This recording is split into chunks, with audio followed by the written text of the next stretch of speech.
Mr. President, we exercise our right of reply to one more attempt by the leader of Pakistan to tarnish the image of this august forum by bringing in matters internal to my country and going so far as to spew falsehoods on the world stage.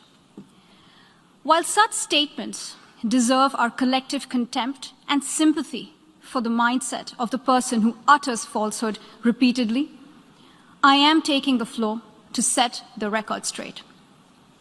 Regrettably, this is not the first time the leader of Pakistan has misused platforms provided by the UN to propagate false and malicious propaganda against my country, and seeking in vain to divert the world's attention from the sad state of his country, where terrorists enjoy free pass while the lives of ordinary people, especially those belonging to the minority communities, are turned upside down.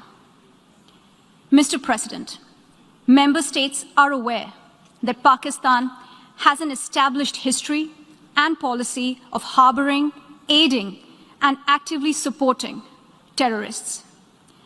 This is a country which has been globally recognized as one openly supporting, training, financing, and arming terrorists as a matter of state policy. It holds the ignoble record of hosting the largest number of terrorists proscribed by the UN Security Council.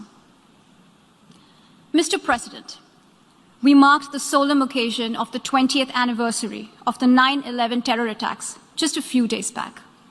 The world has not forgotten that the mastermind behind that dastardly event, Osama bin Laden, got shelter in Pakistan. Pakistan leadership continues to glorify him as a martyr.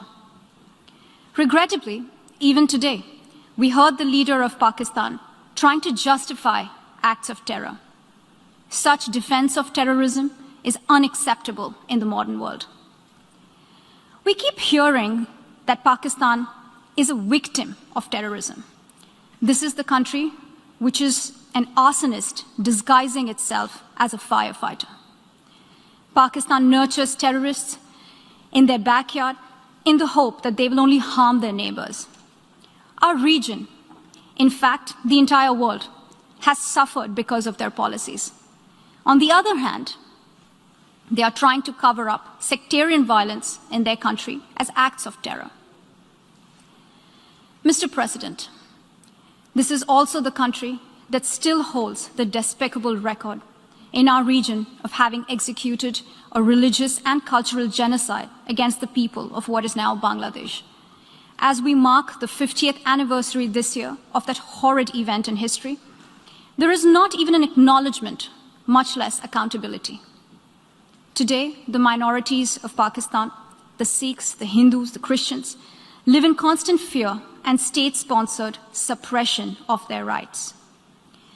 This is a regime where anti-Semitism is normalized by its leadership and even justified. Dissenting voices are muzzled daily, and enforced disappearances and extrajudicial killings are well documented. Mr. President, unlike Pakistan, India is a pluralistic democracy with a substantial population of minorities who have gone on to hold highest offices in the country, including as President, Prime Minister, Chief Justices, and Chiefs of Army Staff. India is also a country with a free media and an independent judiciary that keeps a watch and protects our Constitution. Pluralism is a concept which is very difficult to understand for Pakistan, which constitutionally prohibits its minorities from aspiring for high offices of the state. The least they could do is introspect before exposing themselves to ridicule on the world stage.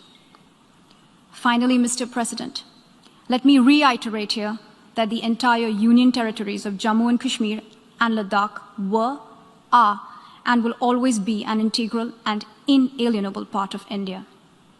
This includes the areas that are under the illegal occupation of Pakistan. We call upon Pakistan to immediately vacate all areas under its illegal occupation.